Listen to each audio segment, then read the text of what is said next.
All right, before we get started, just the general format of how this is going to work. I would like to just make a basic video series where I am able to sit at my desk and just talk about a topic with no real plan and no script or specific expectation of jokes, but knowing myself, that's not there's going to be jokes still, so don't worry. For this first one, I think it would be great to talk about the big one, politics. So let's get one thing clear up front. I'm not talking about capital P politics. I'm not talking about certain political parties. I will, but I'm not specifically endorsing a political party. I'm not talking about politics within a given country. I'm not even talking about specific recent events. I want to talk abstractly about the concept of politics and the approach that I have been taking towards all of that in recent years, especially as we've gone through so much turmoil and so many once in a lifetime events. It is truly impossible to live this life right now without having some kind of framework to deal with everything that's going on around us. So that's what I want to talk about. But let's go ahead and get the big question out of the way first. No human is agendaless. I, of course, have an agenda. I, of course, have political views. I, of course, align with particular societal desires. But I don't align with any existing political party in my country. It just, at least the big ones, not at all. That said, I am not a centrist. I am what probably most people would refer to as an extremist. Not violent about it, but my views are very driven by values and not by policy. I want to be clear. I am not a political science person. I'm not an analyst. I'm not a politician. I am not an activist. I'm just a person who is trying to make sense of anything. The closest thing that you could probably give me in terms of terminology is anarchist. I very strongly believe that all authority must prove its value, and I very strongly believe that the current authorities that we experience in our day-to-day life has repeatedly shown us that they do not deserve their power. Between their violence, their ignorance, their desire for consolidating power and wealth, corruption. I have not seen a good faith reason why I should believe that the authority figures in my country have my best interests in mind.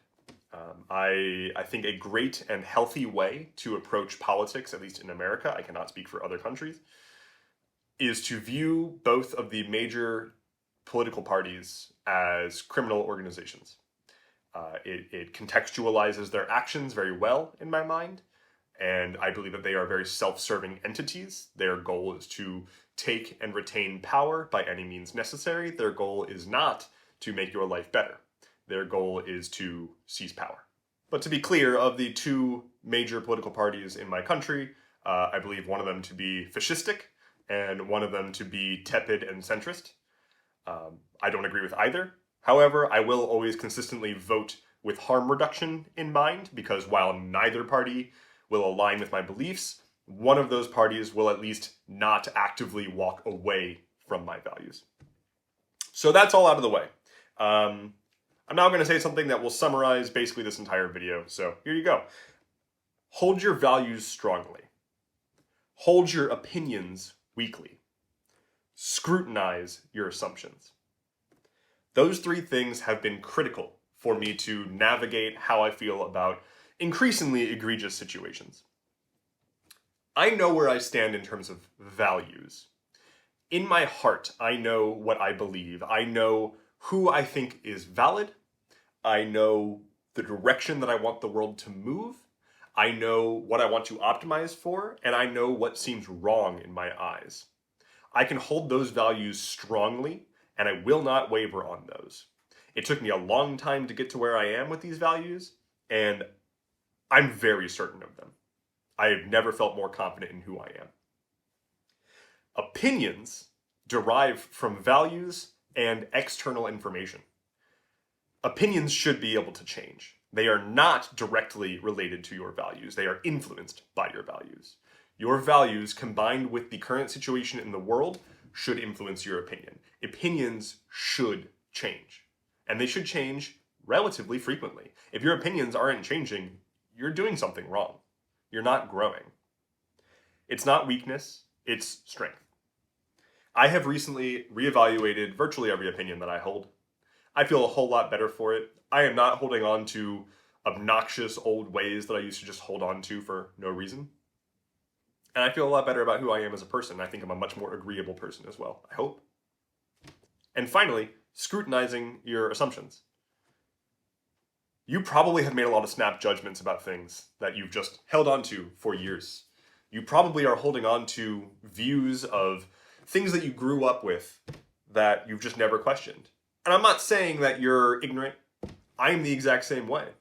I'm not a enlightened, transcendent person. I have plenty of problematic assumptions that I'm still working through.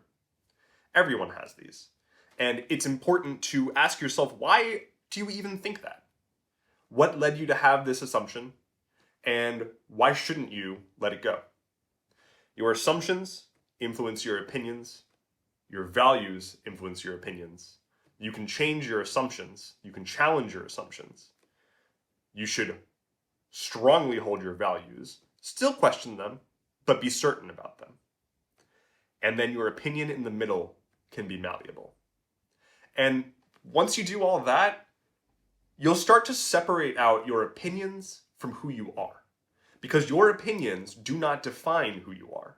When the world's state does not match your opinions of how things should be, it's not an affront to you. When someone attacks your opinions, the abstract concept of your opinions, that is not an attack on you. That is an attack on a derivative of things that are far more important. You should be able to take that step back and kind of rise above that fray.